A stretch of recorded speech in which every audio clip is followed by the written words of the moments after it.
హాథ్రాస్ దుర్ఘటన దేశం ఉలిక్కిపడేలా చేసింది. ఆధ్యాత్మిక కార్యక్రమానికి వెళ్లిన వారిలో 121 మంది మృత్యువాత చెందడం, మరో 31 మంది గాయపడటం అందరినీ కలిచివేసింది.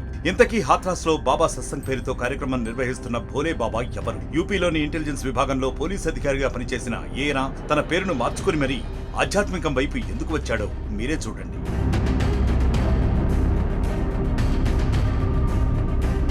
భోలేబాబా అసలు పేరు నారాయణ సాకా. ఆయన ఉత్తరప్రదేశ్ లోని ఎటాలోని పాటియాలీకి చెందినవారు.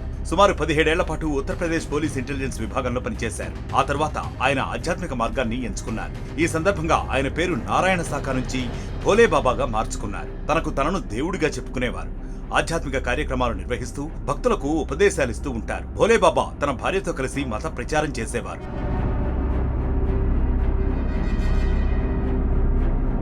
భోలేబాబా వేషధారణ ఇతర మత పెద్దల మాదిరిగా ఉండదు. మతాధికారులు సాధారణంగా కాషాయ వస్త్రాల్లో కనిపిస్తారు. కానీ నారాయణ సాకా హరి ఎప్పుడూ తెల్లని దుస్తులు మాత్రమే ధరించేవారు. తన ఆధ్యాత్మిక యాత్రను ప్రారంభించడానికి ఉద్యోగాన్ని సైతం విడిచిపెట్టానని, కేవలం సమాజ హితం కోసం మాత్రమే ఈ మార్గాన్ని ఎంచుకున్నట్లు భోలేబాబా చెప్పుకునేవారు. హాథ్రాస్ జిల్లా పుత్రాయి గ్రామంలో ప్రతి మంగళవారం భోలేబాబా సత్సంగ్ కార్యక్రమాన్ని కొన్నేళ్లుగా నిర్వహిస్తున్నారు. రోజురోజుకో ఆయనను అనుసరించే వారి సంఖ్య కూడా పెరిగింది. యూపీతో పాటు దేశంలోనూ ఆయనకు భక్తులున్నారు.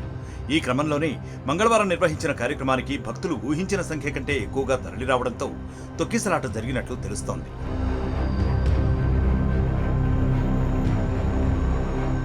మరిన్ని వీడియోస్ కోసం ఛానల్ ని సబ్స్క్రైబ్ చేయండి. లేటెస్ట్ అప్డేట్స్ కోసం వాట్సాప్ ఛానల్ ని ఫాలో చేయండి. అండ్ లింక్ డిస్క్రిప్షన్ లో ఉంది.